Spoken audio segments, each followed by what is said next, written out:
السلام علیکم ورحمۃ اللہ وبرکاتہ۔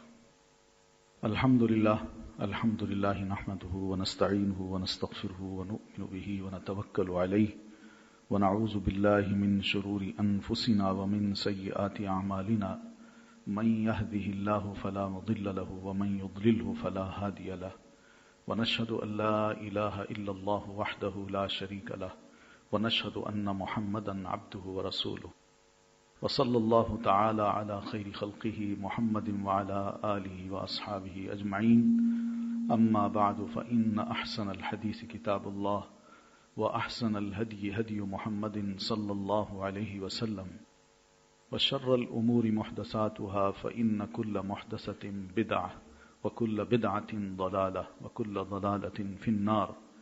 اعوذ باللہ السمیع العلیم من الشیطان الرجیم، بسم اللہ الرحمن الرحیم۔ فاذکرونی اذکرکم واشکروا لی ولا تکفرون، صدق اللہ العظیم۔ قرآن مجید کی اس آیت میں جو میں نے مختصر سی آپ کے سامنے تلاوت کی ہے، اس میں اللہ تعالی نے ہم مسلمانوں کو دو نصیحتیں فرمائی ہیں۔ ایک نصیحت تو یہ ہے کہ فاذکرونی، تم مجھے یاد رکھا کرو، اذکرکم، میں تمہیں یاد کروں گا، اور دوسری نصیحت یہ ہے کہ واشکروا لی، اور میرا شکر ادا کرو، ولا تکفرون، اور میری ناشکری مت کرو۔ یہ دو نصیحتیں اتنی اہم ہیں اور اتنی ان کی اہمیت ہے کہ ہم مسلمانوں کے ایمان کے ارد گرد یہ دو باتیں گھومتی ہیں۔ اللہ کا ذکر، اللہ کو یاد کرنا، یہ کیا چیز ہے؟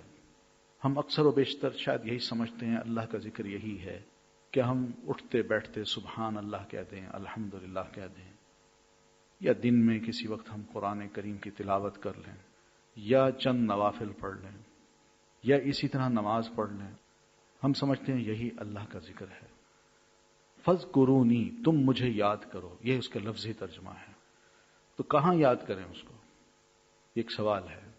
ذکر کا مطلب یہاں یہی پتہ چلتا ہے کہ زندگی کا کوئی اہم معاملہ ہو، کوئی قدم ہو جو ہم اٹھائیں، چاہے کسی کے ساتھ ہم معاملہ کر رہے ہوں، لین دین کر رہے ہوں، راستے میں آ رہے ہوں، جا رہے ہوں، کوئی غصہ دل آ رہا ہے، یا کوئی خدا نخواستہ شیطانی حرکت ہے وہ سامنے آ رہی ہے، یا اسی طرح ہم گھر کے اندر ہیں، گھر کے باہر ہیں، جہاں کہیں بھی ہیں، اس موقع پر کسی قسم کا معاملہ کرتے وقت ہم اللہ کو یاد کر لیں۔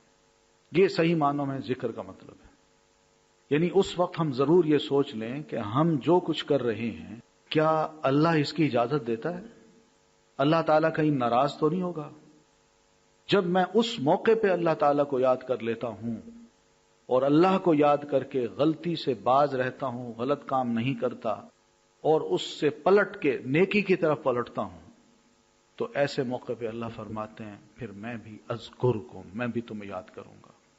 وہ اس طرح کہ جب میں نے مشکل حالات میں، شیطان کے سب جال بچھے ہوئے تھے، اس کی کشش بھی تھی، خواہشات نے بھی دل میں جگہ بنا لی تھی، مگر سب کو ایک طرف کر کے میں یہی سوچتا ہوں کہ نہیں، میں اپنے رب کو ناراض نہیں کرنا چاہتا، میں کوئی ایسا کام نہیں کرنا چاہتا کہ جس سے اللہ ناراض ہو جائے، میں باز رہنا چاہتا ہوں اور واقعی میں رک جاتا ہوں، تو اللہ فرماتے ہیں میں بھی تمہیں یاد کروں گا۔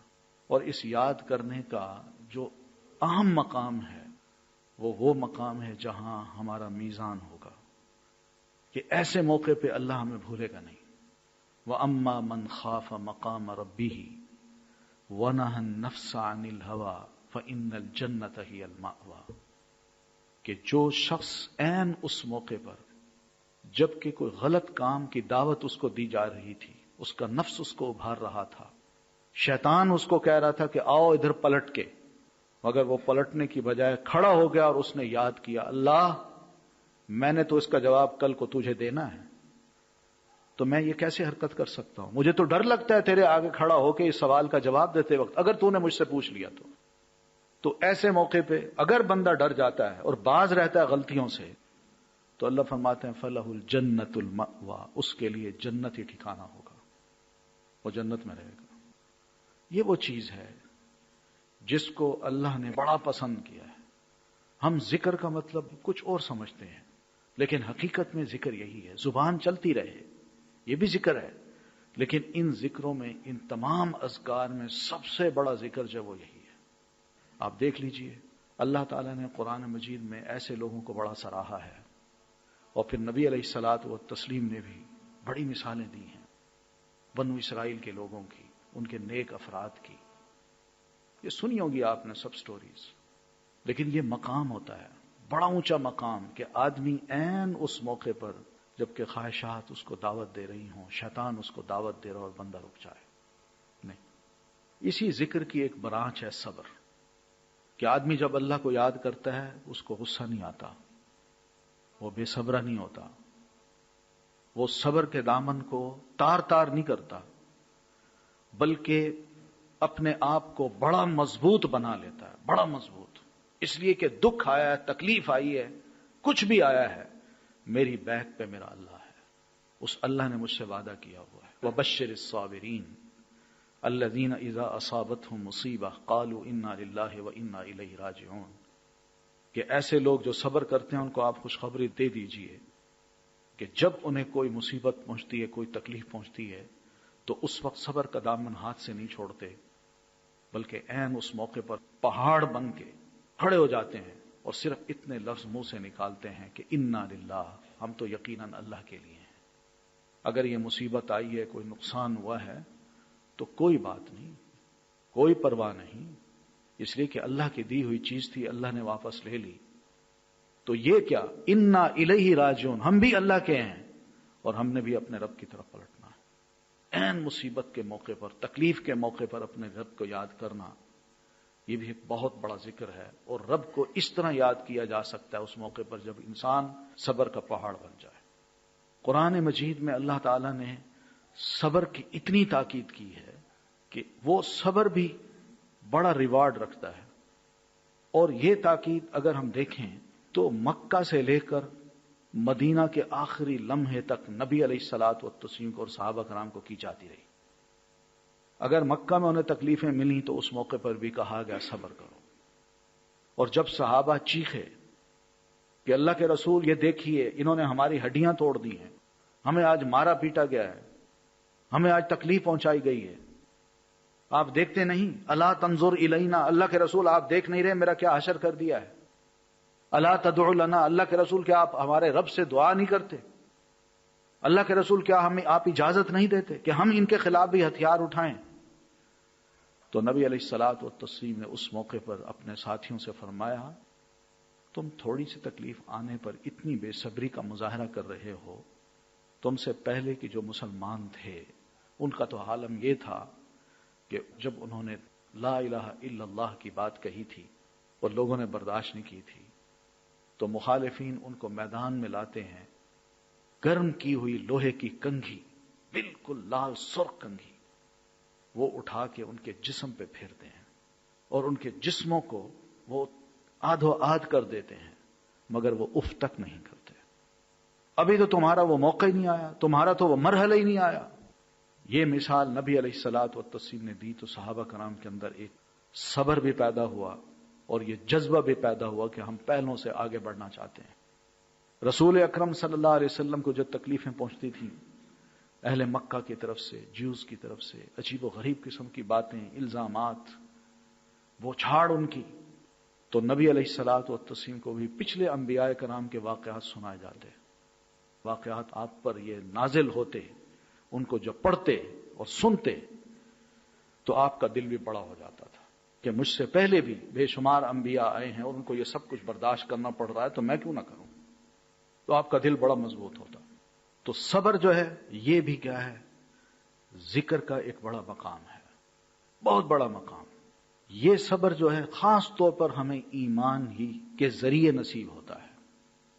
اللہ کی ذات پر اگر بھرپور ایمان ہے کہ وہی سب کچھ کرنے والا ہے، خوشی بھی آئے گی تو اسی کی طرف سے، تکلیف بھی آئے گی تو اسی کی طرف سے، کوئی رنج و غم اگر زندگی میں آ گیا تو وہ اسی کی طرف سے۔ تو بندہ اگر اس کو باور کر لے اور عین مشکل وقت میں، رنج کے موقع پر بھی، غم کے موقع پر بھی اور خوشی کے موقع پر بھی اپنے رب کو یاد کر لے، تو اللہ تعالیٰ کو ایسے لوگ بڑے پسند ہیں۔ اب دیکھیے، ذکر ہو، صبر ہو، اس کی ایک چھوٹی سی مثال امام عبداللہ ابن مبارک رحمۃ اللہ علیہ، ایک بہت بڑے محدث، فقیہ اور مفسر گزرے ہیں، مجاہد بھی ہیں، تبع تابعین میں ان کا شمار ہوتا ہے۔ ان کے بارے میں یہ آتا ہے کہ انہوں نے اپنے سال کو 3 حصوں میں تقسیم کر رکھا تھا۔ 4 مہینے یہ کام کرتے، کاروبار کرتے، اور 4 مہینے میں جو کچھ کماتے باقی 8 مہینے اسی پر ہی گزارا کرتے تھے، اور اگلے 4 مہینے وہ علم سیکھتے تھے اور سکھاتے تھے، اور اگلے 4 مہینے وہ جہاد پہ چلے جاتے اور مجاہدین کی صفوں میں مل کے ان کے شانہ بشانہ لڑتے تھے۔ اس لیے یہ مجاہد بھی تھے، فقیہ بھی تھے، اور بہت بڑے محدث اور مفسر بھی تھے، دل بھی بڑا کھلا۔ ان کے والد کے بارے میں آتا ہے، مبارک ان کے والد تھے، کہ یہ صاحب کسی باغ کے مالی ہیں، اور باغ کے مالک نے اپنے اس مالی کو تنخواہ پہ رکھا ہوا ہے، اور صرف معاہدہ یہ ہوا ہے کہ تم نے اس باغ کا خیال کرنا ہے، اس کو صاف ستھرا رکھنا ہے، اور اس کا خیال اس طریقے پہ کرنا ہے کہ کوئی راہ گزر اس باغ میں آ کے پھلوں کو توڑ نہ سکے، اس کا خیال کرنا ہے۔ معاہدہ طے ہو گیا، وہ خیال کر رہے ہیں، کئی سال گزر گئے، اور اتفاق سے ایک وقت باغ جب کہ پھلوں سے لد چکا تھا تو باغ کا مالک اپنے چند دوستوں کے ساتھ باغ میں آ گیا اور کسی درخت کی چھاؤں تلے بیٹھ کے مبارک کو بلایا، مبارک آؤ، یہ میرے مہمان ہیں، کوئی اچھے سے پھل توڑ کے لاؤ۔ مبارک گئے، انہوں نے اپنی دانش میں جو ان کو اچھا پھل نظر آیا اس کو توڑا اور لا کے مہمانوں کے آگے اور میزبان کے آگے رکھ دیے۔ میزبان نے جب ان پھلوں کو کاٹا تو وہ کھٹے تھے، بڑی خفت محسوس ہوئی اسے، تو اس نے پھر بلایا، مبارک یہ کھٹے ہیں، یہ اس کو لے جائیے، میٹھے توڑ کے آئیے۔ وہ پھر لے گئے، مبارک پھر اپنی دانش میں اپنی سمجھ بوجھ کے مطابق پھر چند پھلوں کو توڑ کے مالک کے آگے رکھتے ہیں۔ مالک نے جب ان کو بھی کاٹا تو وہ بھی کھٹے تھے۔ اب بار بار کی خفت مالک کو غصہ دلا گئی، تو مالک نے کہا، مبارک میں نے تمہیں یہاں اتنے عرصے سے رکھا ہے، تمہیں آج تک یہ سمجھ نہیں آ سکی کہ میٹھا پھل کون سا ہوتا ہے اور کھٹا کون سا ہوتا ہے، تم کس قسم کی نوکری کر رہے ہو؟ مبارک نے جو جواب دیا، یہ ہے ذکر اور یہ ہے صبر۔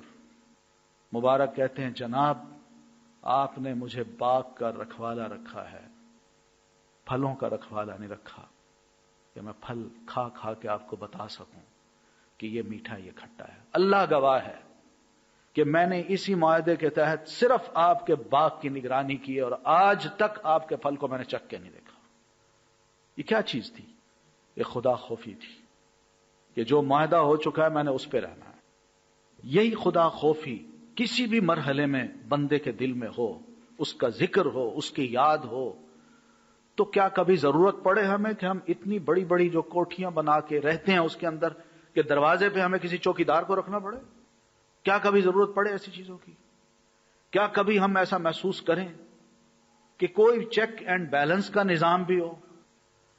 یہ خدا خوفی ہے، رب کی یاد ہے، اس کا ذکر ہے جو بندے کے اندر یہ سب چیزیں پیدا کر دیتی ہے، اور پھر بندہ یہ نہیں سمجھتا کہ میرا مالک مجھ پر نگران ہے، بلکہ وہ یہ سمجھتا ہے میرا رب مجھ پر نگران ہے۔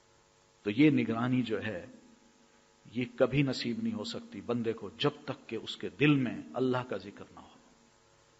جب ذکر آتا ہے تو بندہ صبر بھی کرتا ہے، کیونکہ بے صبری انسان کو ذکر سے ہٹا کے غلط کام کرواتی ہے، اور جب غلط کام انسان کر بیٹھتا ہے تو رب سے بھی گیا اور دنیا کی نظروں میں بھی ہلکا انسان بن گیا۔ دیکھیے بے صبرے انسان کو، اس کو دوسرے دیکھ کے کس طرح فوراً سمجھ جاتے ہیں سمجھدار لوگ کہ کتنی بے صبری کا اس نے مظاہرہ کیا ہے، یہ ابھی کنٹرول نہیں کر سکا تو یہ ہمارے معاملات میں یہ کس طرح چل سکے گا؟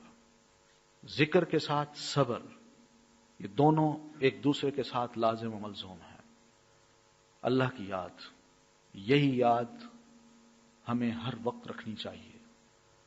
چاہے ہم خلوت میں ہوں یا جلوت میں، جہاں کہیں بھی بیٹھے ہوں، رب کو ضرور یاد رکھیں۔ کوئی قدم اٹھائیں، کوئی معاملہ کریں، ضرور سوچ لیں کہ کیا واقعی اس کام سے اللہ خوش ہے؟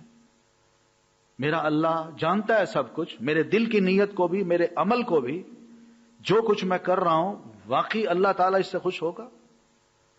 یہ بس خیال آنے کی دیر ہے۔ بس اللہ کو یہ ادا اتنی پسند ہے، اتنی، کہ جس کے بارے میں یہی اللہ نے فرمایا اذکرکم، میں بھی پھر تمہیں یاد کروں گا۔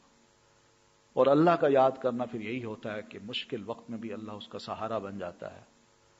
وَمَن يَتَوَکَّلْ عَلَى اللَّهِ فَهُوَ حَسْبُهُ، جو اللہ پر کسی بھی معاملے میں توکل کرے، اسی پر ہی بھروسہ کرے، اسی پر اعتماد کر لے، تو اللہ کہتا ہے پھر میں اس کے لیے کافی ہوں، پھر میں کافی ہوں۔ تو ذکر جو ہے اس کا ایک مفہوم تو یہ ہے، اور دوسرا مفہوم یہ بھی ہے کہ ہم اٹھتے بیٹھتے گنگناتے رہیں۔ یہ گنگنانا جو ہے یہ گانے نہیں ہیں، یہ رسول اللہ صلی اللہ علیہ وسلم نے جو ہمیں ذکر بتائے ہیں وہ ہیں۔ یہ کیا ہیں؟ یہی سبحان اللہ، الحمدللہ، اللہ اکبر، آتے جاتے، اٹھتے بیٹھتے، کوئی معاملہ کرتے وقت، اس موقع پر جو دعائیں ہیں پہلے اور بعد کی، یہ سب اللہ کا ذکر ہے۔ قرآن مجید کا پڑھنا، نماز پڑھنا، نوافل پڑھنا، یہ سب اللہ کا ذکر ہے۔ اس کے بھی اپنے فائدے ہیں، بہت فائدے ہیں۔ صحابہ کیا سمجھتے تھے اس کو؟ ربیعہ ابن کعب رضی اللہ عنہ جوان ہیں، نبی علیہ الصلاۃ والتسلیم کی خدمت کرتے ہیں، برتن اٹھایا وضو کا اور نبی علیہ الصلاۃ والتسلیم کو وضو کرا رہے ہیں۔ آپ صلی اللہ علیہ وسلم نے دیکھا کہ نوجوان ہے، غریب بھی ہے، ضرورت مند بھی ہے، تو آپ نے فرمایا کچھ ضرورت ہو تو بتاؤ۔ ایک بات تھی جو نبی علیہ السلام نے کہہ دی، مگر صحابہ تو اسی انتظار میں ہوتے تھے کہ اللہ کے رسول کچھ تو فرمائیں، پھر اس کے بعد ہم بھی کچھ اپنی فرمائش کریں۔ وہ جانتے تھے کہ ہم تنگ دست ہیں، ہمارے پیٹ خالی ہیں، گھروں میں چولہا نہیں جلتا، لیکن اس سب کچھ کے باوجود خواہشات کیا ہیں؟ کہتے ہیں اللہ کے رسول مرافقتک فی الجنہ، مجھے کچھ نہیں چاہیے، میری فرمائش یہی ہے کہ میں چاہتا ہوں جنت میں آپ کے ساتھ رہوں۔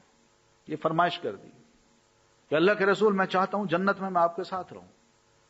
تو آپ نے فرمایا نہیں، دنیا کے بارے میں کچھ ضرورت ہو، پیسہ، کچھ کپڑے، کچھ کھانا پینا، بتاؤ۔ کہنے کہ نہیں اللہ کے رسول بس یہی۔ آپ نے فرمایا بس یہی؟ اس کی جی ہاں۔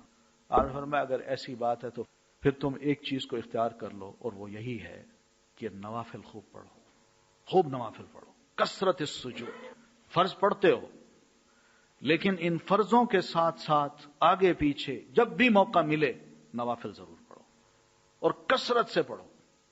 یہ کر لو تو جو تمہاری فرمائش ہے وہ پوری ہو جائے گی۔ یہ ذکر ہے، نوافل بھی ذکر ہے۔ سبحان اللہ، الحمدللہ، اللہ اکبر، یہ سب جو ہم پڑھتے ہیں، اٹھتے بیٹھتے کی دعائیں، کھانے کی دعائیں، کھانے کے بعد کی، شروع سے کپڑے پہننے کی، دودھ پینے کے بعد کی، یہ سب ایسے ذکر ہیں جو نبی علیہ الصلاۃ والتسلیم پڑھتے تھے، اور آپ نے اپنے صحابہ کرام کو دیے تھے کہ یہ پڑھا کرو۔ ہمیں تو شوق ہوتا ہے نا اور چیزوں کو گنگنانے کا، مگر دین ایسی گنگناہٹ دیتا ہے کہ آپ وہ گنگنائیں اور شوق سے گنگنائیں، وقت پر گنگنائیں، مگر اس کا ثواب بڑا ہے۔ یہ بھی ایک ذکر ہے۔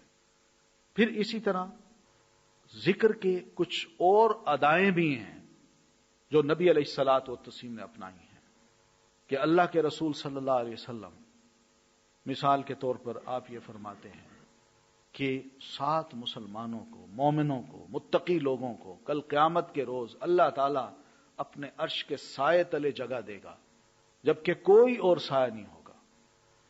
ان میں ایک شخص وہ ہوگا کہ رجل ذکر اللہ خالیا ففاضت عیناہ، کہ ایک اللہ کا بندہ علیحدگی میں بیٹھا تھا، کوئی اس کے ارد گرد نہیں تھا، اس نے بیٹھے بیٹھے اللہ سے ایک لو لگائی، اللہ کو یاد کیا اور اپنے گناہوں کو یاد کیا اور اس کی مہربانیوں کو بھی اپنے اوپر یاد کیا، اس کے رحم کے بارے میں سوچا اور اپنے گناہ کے بارے میں سوچا، اپنی غلطیوں کے بارے میں سوچا، اپنی ان زیادتیوں کے بارے میں سوچا جو اس نے اللہ کے حق میں کر رکھی تھی. بس یہ سوچ آئی تو علیحدگی میں بیٹھے بیٹھے یہ خیال آیا کہ میں اللہ کو کیا جواب دوں گا. بس اس نے اللہ کو یاد کیا اور یاد کرتے دوران اس کی آنکھوں سے آنسو ٹپک پڑے. یہ نوجوان بھی، یہ شخص بھی کل قیامت کو عرش کے سائے تلے جگہ پائے گا. یہ بھی نصیب کی بات ہوتی ہے کہ آدمی علیحدگی میں بیٹھے بیٹھے ادھر اپنے گناہوں کو یاد کرے، ادھر اپنے رب کی مہربانیوں کو یاد کرے. مقابلہ کرتا ہے تو خیال یہ آتا ہے میں اللہ کے حق میں زیادتی کرتا ہوں. اس زیادتی پر وہ رو پڑتا ہے کہ واقعی اللہ تو بڑا مہربان ہے، میں نے زیادتی کی ہے، میں بڑا گناہ گار ہوں، تو مجھے معاف کر دے. اور رو پڑتا ہے، اس کا ادھر آنسو ٹپکتا ہے اور ادھر رب کی رحمت جوش میں آ کے کہتی ہے کہ چلو کل قیامت کو میں نے تمہیں اپنا عرش کے سائے تلے جگہ دینی ہے. یہ بھی ایک ذکر ہے. ایک ذکر یہ بھی ہے کہ انسان اپنی اولاد کو کسی سیدھے راہ پہ لگا دے. یہ بھی ایک ذکر ہے. اور اولاد کے معاملے میں اور اپنے گھر کے اندر رہتے ہوئے بڑا محتاط رہے کہ مجھ سے کوئی غلطی نہ ہو کہ اللہ ناراض ہو جائے اور اس کی طرف سے کوئی سزا مجھے نہ ملے یا میری اولاد کو نہ ملے. اہل جنت جب جنت میں ہوں گے تو ان سے سوال کرنے والے جنتی ایک دوسرے سے سوال کریں گے کہ بھئی تم جنت میں کیسے پہنچے، کیا خوبی تھی، کیا نیکی اپنائی.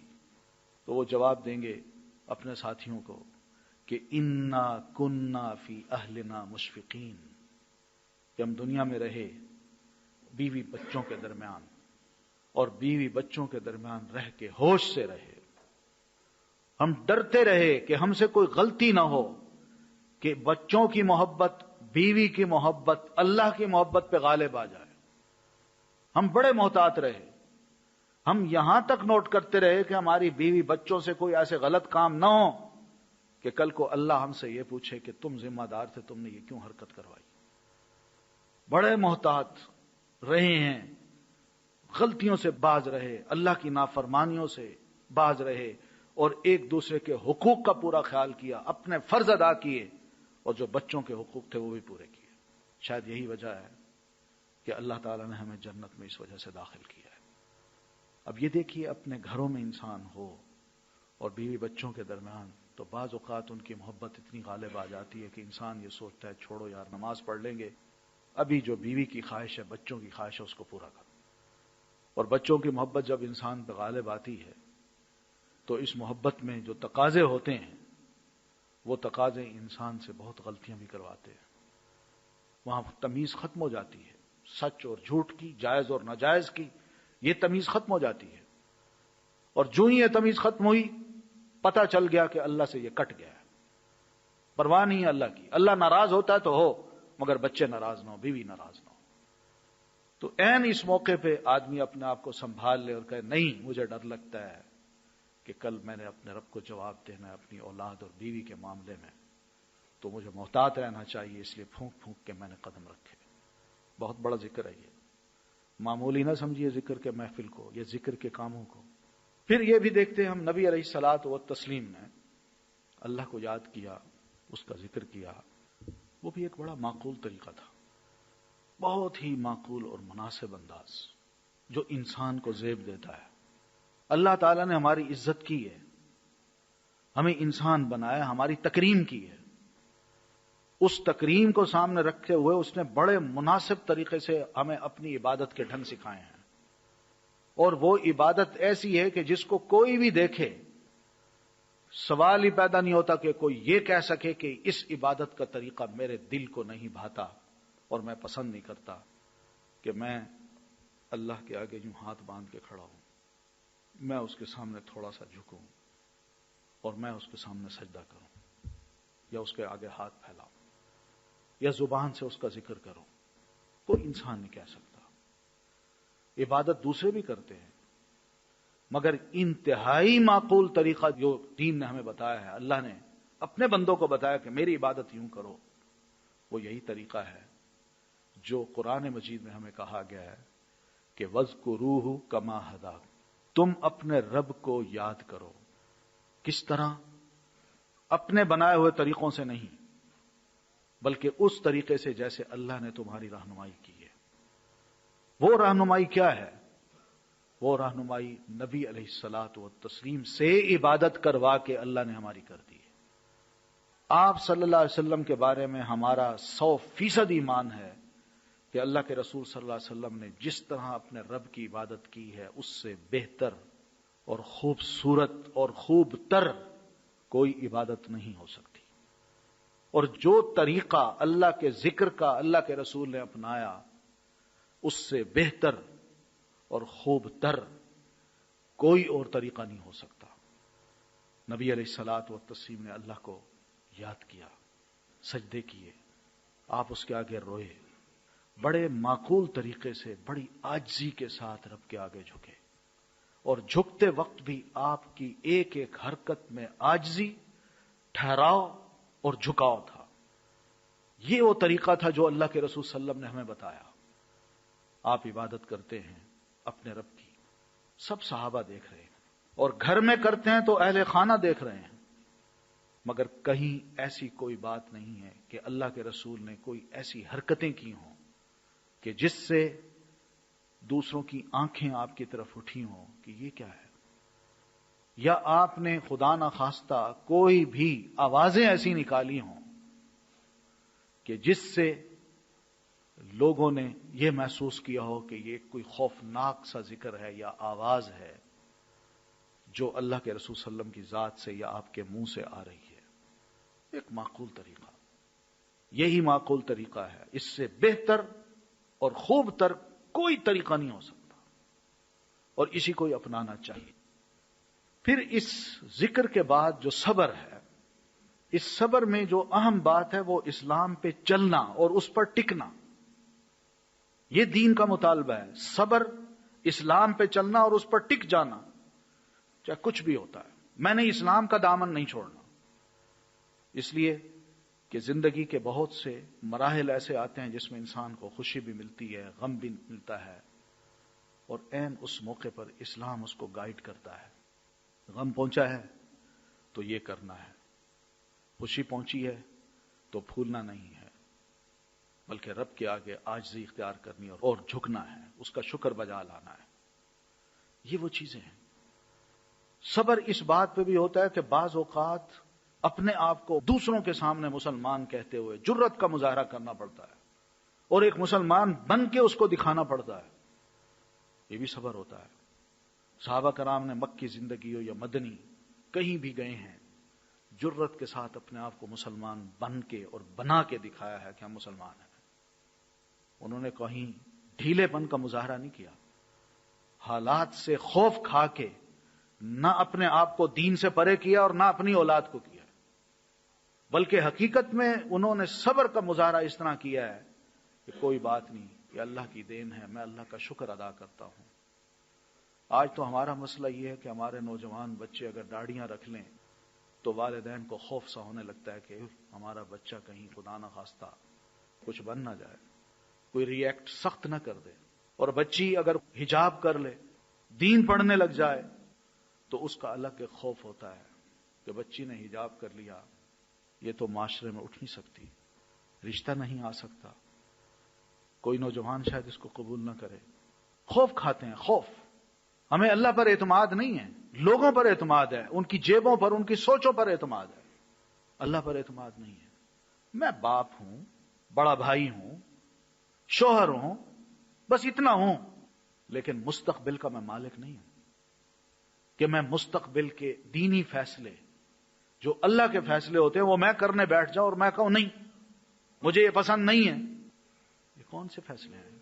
یہ صبر نہیں ہے، یہ بے صبری ہے۔ حقیقت میں آج کے دور میں نوجوانوں کا دین کی طرف پلٹنا اور صحیح دین کو سمجھنے کی خواہش اپنے دل میں رکھنا، یہ اتنا قابل قدر جذبہ ہے کہ باپ 1000 شکر کرے اللہ کا، وہ ادا نہیں کر سکتا۔ شوہر 1000 شکر کرے اللہ کا، وہ ادا نہیں کر سکتا۔ یہ اتنا قابل قدر جذبہ ہے، لیکن ہم شاید یہ سمجھتے ہیں کہ آج کل کے حالات اس کی اجازت نہیں دیتے۔ بھائی مستقبل کا مالک میں نہیں ہوں، اور پھر دوسرا مستقبل جو ہے مرنے کے بعد کا، اس پر نظر ہونی چاہیے۔ فکر اس کی ہونی چاہیے، نہ کہ یہ دنیا کی تھوڑی سی زندگی پر ہمیں اس کی فکر لگ جاتی ہے کیا ہوگا، اور بہت کچھ ہو سکتا ہے۔ قرآن مجید میں اللہ تعالیٰ نے صحابہ کرام کو تسلی دی، آج مشکل ہے تم صبر کرو، دیکھنا سوسی کیا ہوتا ہے۔ سراقہ ابن مالک نبی علیہ الصلوۃ والتسلیم کے پیچھے لگا ہے کہ کسی طرح میں آپ کو گرفتار کر لوں جب آپ ہجرت کا سفر کر رہے تھے، اور لالچ کیا تھی کہ 100 اونٹ مل جائیں گے۔ آگے جب نبی علیہ السلام نظر آئے، گھوڑے کو ایڑ لگائی، قریب آیا تو گھوڑا اس کا گھٹنوں تک زمین میں دھس گیا۔ ایک اندیکھا کام ہوا ہے جو اس نے کبھی نہیں دیکھا تھا، پریشان بھی ہوا، لیکن پھر یہی سوچا کہ شاید یہ زمین ایسی ہے کہ گھوڑا اس کے اندر دھنس گیا ہے۔ وہ باہر نکلا، پھر دوڑایا، پھر نبی علیہ الصلوۃ والتسلیم نے پیچھے دیکھا تو اس کا گھوڑا دھنس گیا، اب نکلا نہیں، اب سمجھ گیا کہ کوئی خاص بات ہے۔ 100 اونٹوں کے لالچ میں اتنی بڑی جرت کر رہا ہے کہ اللہ کے رسول صلی اللہ علیہ وسلم کا خاتمہ کر دے یا آپ کو گرفتار کر لے۔ ٹھیک ہے بھائی، تم پہلوان ہو، اپنے اوپر تمہیں بڑا مان ہے، میں طاقتور ہوں، مگر تم سے اوپر بھی ایک طاقتور بیٹھا ہے۔ کمزور ہو گیا، ڈھہ گیا، وہاں چت ہو گیا، نقصان اٹھایا، آیا نبی علیہ السلام کے پاس، مجھے معاف کر دیجئے اور امان لکھ دیجئے کہ کل کو اگر آپ مکہ آتے ہیں تو جب آپ فتح کریں تو کہیں ایسا نہ ہو کہ آپ کی تلوار اور میری گردن، یا آپ کے ساتھی آتے ہیں تو ایسا نہ ہو کہ آپ کے ساتھی مجھے قتل کر دیں، آپ امان لکھ دیجئے۔ آپ نے اس کو لکھ کے دے دی۔ یہ تھے نبی علیہ السلام، کیا نظر ہے، کیا توکل ہے اللہ کی ذات پر۔ آپ نے فرمایا یہ لوگ مجھے یہاں سے نکال رہے ہیں، آج تم دیکھ رہے ہو کہ میں اکیلا نہتا اپنے ایک ساتھی کے ساتھ بچتا بچاتا یہاں سے نکل کے مدینہ کی طرف جا رہا ہوں۔ شاید یہ مجھ ایک کا کام جو ہے نا تمہاری نظر میں چھوٹا ہو، مگر اللہ کی نظر میں بہت بڑا کام ہے، اور اللہ نے مستقبل کیسا بنا رکھا ہے اس کی چھوٹی سی بات میں تمہیں بتا دوں، اور یہ وحی کی بات تھی۔ آپ نے فرمایا دیکھنا ایک وقت آئے گا کہ یمن کے حضرموت کے علاقے سے ایک عورت اکیلی چلے گی سوار ہو کے، اور پورے حجاز کو کراس کر کے مکہ پہنچے گی، امن و امان ہوگا، اور اس کو چھیڑنے والا کوئی نہیں ہوگا یا اس کی طرف نظر اٹھانے والا کوئی نہیں ہوگا۔ اور دوسری بات یہ بھی دیکھنا کہ آج تم مجھے دیکھ رہے ہو کہ میں کمزور ہوں، نہتا ہوں، مجھے بے بس سمجھا جا رہا ہے، میرے پیچھے اللہ کی ذات ہے، اللہ کا پر میرا توکل ہے، اس کے وعدے ہیں۔ میں یقین سے کہتا ہوں کہ بڑی بڑی جو سپر پاورز ہیں آج کے دور کی، اور ان کے کنگز ہیں، وہ جو سونے کے بڑے بڑے زیور پہنتے ہیں، کڑے پہنتے ہیں، ایک وقت آئے گا کہ یہ کڑے مدینہ میں لائے جائیں گے اور سراقہ تم پہنو گے۔ یہ نبی علیہ السلام نے اس کو فرمایا۔ یہی سراقہ مسلمان ہوئے۔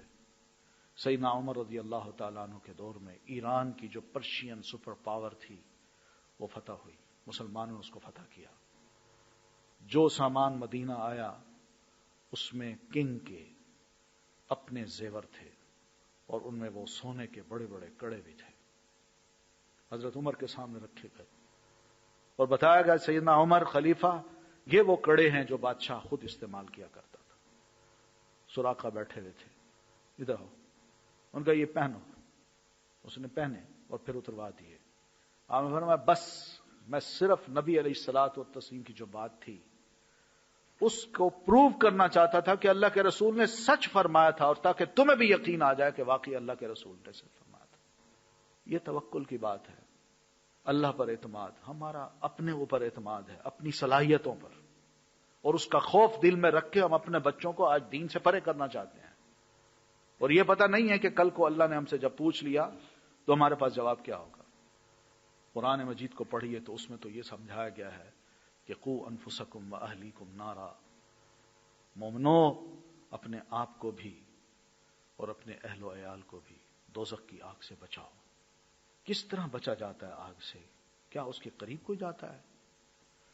کیا اپنے آپ کو چاہتا ہے کوئی کہ میں اپنے آپ کو آگ میں جھونک دوں یا اپنے بچوں کو اٹھا کے اس میں ڈال دوں؟ کوئی نہیں چاہتا۔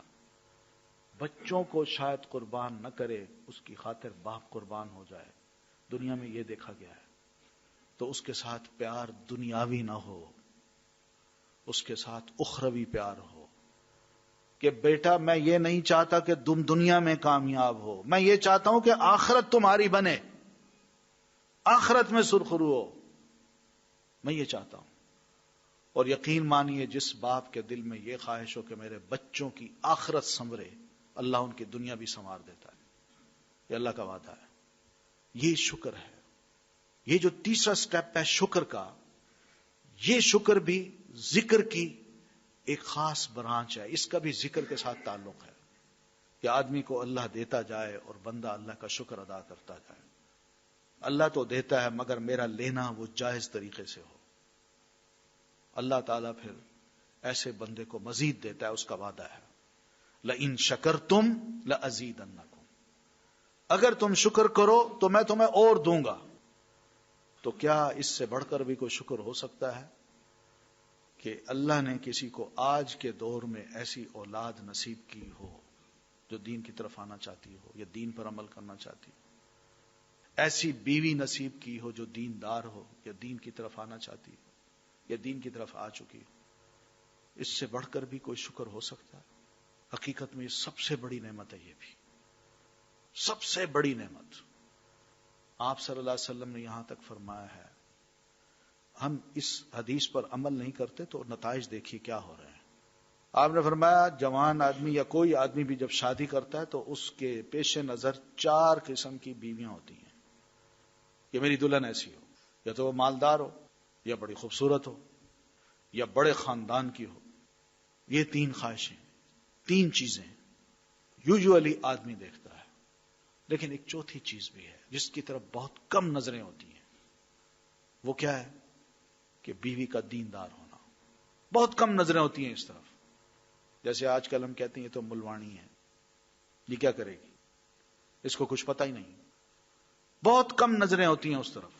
آپ نے فرمایا فَاظْفَرْ بِذَاتِ الدِّينِ تَرِبَتْ يَدَاكَ، او نوجوان تم نے شادی کرنی ہے تو دیندار عورت سے شادی کرو، زندگی کامیاب ہوگی۔ کامیاب زندگی کا راز اسی میں ہے، اور تعویذ گنڈوں میں یا چھو منتر میں یا الٹے سیدھے کاموں میں وہاں نہیں ہے۔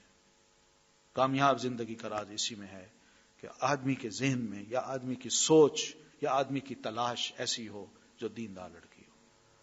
یہ دیندار لڑکے، دیندار لڑکیاں، اللہ کے رسول فرما رہے ہیں یہ لوگ کامیاب زندگی گزار سکتے ہیں۔ حقیقت ہے، اس میں کوئی شک نہیں کہ مال جو ہے یہ میل ہے، آج ہے تو کل نہیں۔ اگر مالدار بچی ہے، شوہر غریب ہے، تو وہ کسی بھی وقت اس کو کہہ سکتی ہے تمہارے پاس تھا کیا، تم تو کچھ نہیں تھے، تھا تو میرے پاس، میں ہی لائی ہوں نا۔ بس یہی جملہ اس کی مردانگی کو ختم کرنے کے لیے کافی ہے۔ حسن ہے تو وہ بھی 2-4 سال کے بعد ڈھلنا شروع ہو جاتا ہے۔ حسب نسب ہے وہ بھی ٹھیک ہے، لیکن بندہ اگر خود اچھا نہ ہو تو حسب نسب کس کام کا؟ لیکن کام آتا ہے دین۔ یہ دین بہت بڑی دولت بھی ہے، اور دین کا حسن یہ 3-4 سال کے بعد کام آتا ہے۔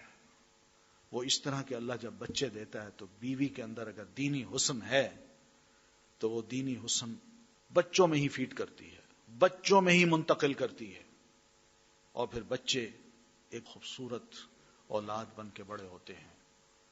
یہ وہ راز ہے جس کو اللہ کے رسول نے فرمایا تھا کہ فَاظْفَرْ بِذَاتِ الدِّينِ تَرِبَتْ يَدَاكَ، اور یہ آپ کا مطلب تھا اسی آیت کا قُوا أَنفُسَكُمْ وَأَهْلِيكُمْ نَارًا، کہ تم اپنے آپ کو اور اپنی بیوی بچوں کو دوزخ کی آگ سے بچاؤ۔ طریقہ یہی ہے، ہم جو طریقے اختیار کر لیں یقین مانیے ان طریقوں میں ہم کامیاب نہیں ہو سکتے۔ ہم نے اپنا کے دیکھ لیا اور نتائج ہم دیکھ رہے ہیں۔ اس وقت جو ہمارے حالات ہیں ہم بھگت رہے ہیں۔ ہم نے اپنے آپ کو دین سے پرے کیا، آج کہاں کھڑے ہیں؟ اگر دین کی طرف مائل ہوتے، قرآن پڑھتے، اس کو سمجھتے، اس کو جانتے، اس کی تڑپ ہوتی، خواہش ہوتی، آج یہ ادارے آباد ہوتے، ہماری مسجدیں آباد ہوتی، تو یہ پریشانیاں ہمیں کہاں ہوتی؟ ہمارے گھروں میں رحمت برستی، ہم خود بھائی بھائی ہوتے اور دین کا لحاظ کر کے ایک دوسرے سے تعلق رکھتے۔ سب کچھ ایک طرف رکھ کے ہم نے اپنے لحاظ کو صرف دنیا داری پر ہی محدود کر لیا ہے۔ اور اپنے تعلقات کو بھی دنیا داری پر ہی محدود کر دیا ہے. کامیابی نہیں ہے، یہ نقصان ہے. ہم اٹھا رہے ہیں، بھگت رہے ہیں نقصان. تو پلٹنا ہے ہمیں واپس، اور پلٹنے کا یہی طریقہ ہے کہ ہم میں کا ہر شخص، ہر فرد یہ تہیہ کر لے کہ میں نے اپنے ایمان کو جلا بخشنی ہے، اور وہ اس طرح کہ ہر لمحے میں نے اللہ کو یاد کرنا ہے، اس کا ذکر کرنا ہے. اور پھر ذکر کی یہ دونوں جو شاخیں ہیں، چاہے وہ صبر کی ہوں یا شکر کی ہوں، یہ دونوں شاخیں ان کو بھی ہم نے ہر وقت ملحوظ رکھنا ہے کہ کہیں صبر کا دامن بھی ہاتھ سے نہ چھوٹے، اور ناشکری بھی زبان سے نہ ہو، اور عمل سے نہ ہو. ہوتا ہے کبھی کبھی ایسا بھی ہوتا ہے کہ گھروں میں باپ بیٹے کے درمیان، میاں بیوی کے درمیان کچھ ایسی باتیں ہو جاتی ہیں جس سے انسان بعض اوقات بے صبری کا مظاہرہ کرتا ہے، یا عورت ناشکری کا مظاہرہ کرتی ہے. یہ ہوتی ہیں چیزیں، مگر یہاں مرد کو ذرا تھوڑا سا سنبھل کے چلنا ہوتا ہے. ایک صاحب اپنے گھر گئے، میاں بیوی کے درمیان تو میں ہوئی. بیوی نے خوب سنائی، میاں کی خوب خبر لی. میاں چپ، اور کہا نہیں، اب یہ علاج نہیں ہے کہ میں اس کو ماروں، اس لیے کہ میری مار کا علم سیدنا عمر کو ہوا تو پھر میری بھی خیر نہیں.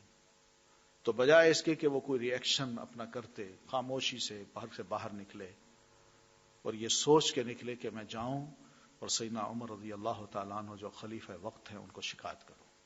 چلتے چلتے جب ان کے گھر آئے تو گھر کے دروازے پہ پہنچے ہی تھے کہ اندر سے ایک عورت شاؤٹ کر رہی تھی، غصے سے بول رہی تھی.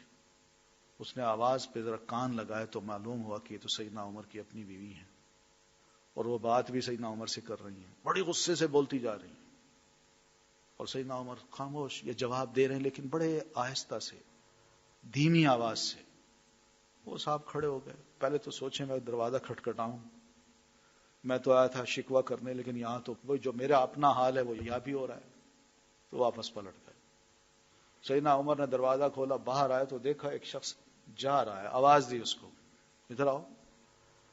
کیسے آئے تھے؟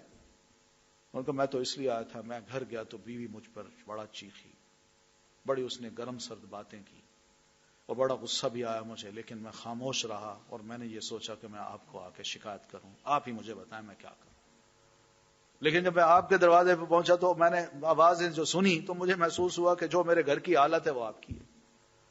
اب میں آپ سے کیا کہوں؟ سیدنا عمر سمجھ گئے. تو آپ نے فرمایا بھائی دیکھو بات سنو، میری بیوی ہے، وہ میرے بچوں کو اس نے پالا، میرے آرام کا خیال کیا، میرے لیے وہ کھانا پکاتی ہے، کپڑے دھوتی ہے، میرا پورا خیال کرتی ہے.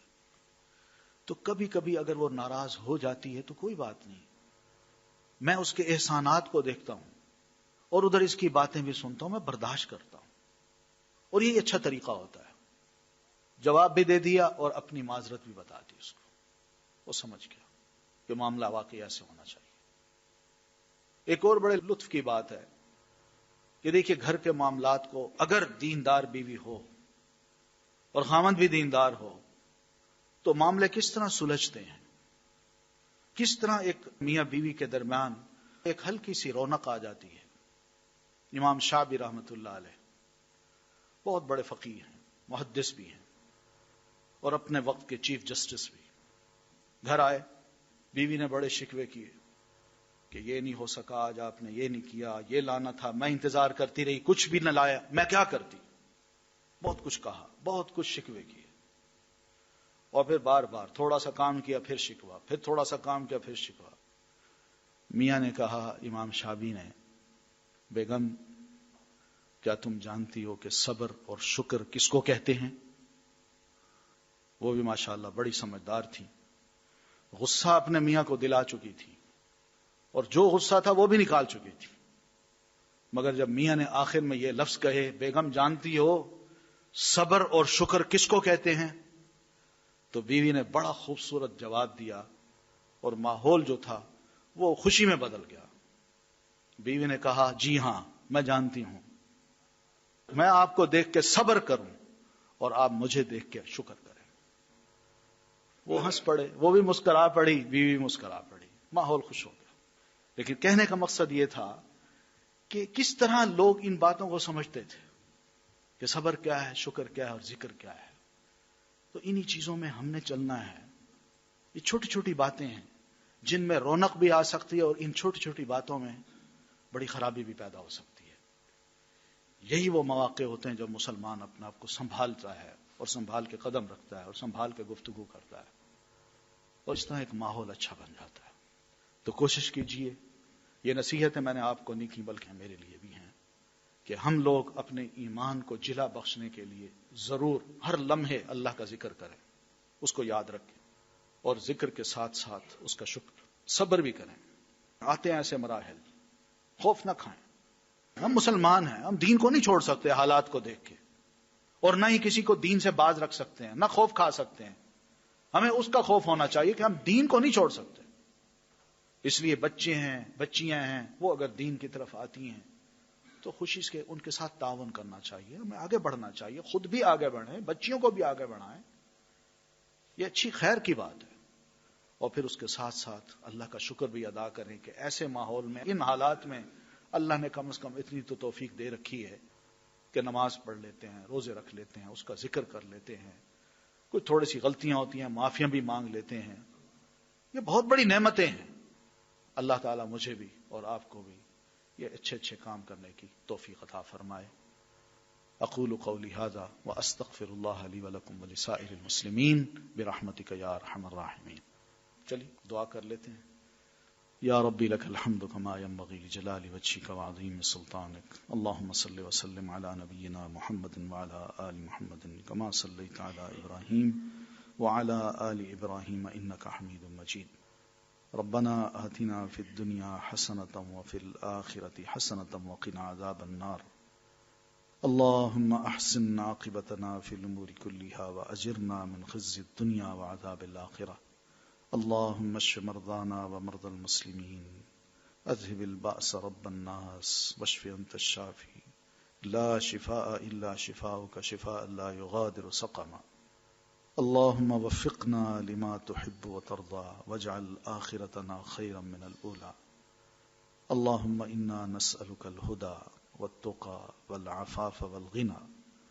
اللهم إنا نعوذ بك من علم لا ينفع ومن قلب لا يخشع ومن دعاء لا يستجاب لها. ربنا تقبل منا إنك أنت السميع العليم وتب علينا إنك أنت التواب الرحيم. وصلى الله تعالى على خير خلقه محمد وعلى آله وأصحابه أجمعين برحمتك يا أرحم الراحمين. السلام علیکم.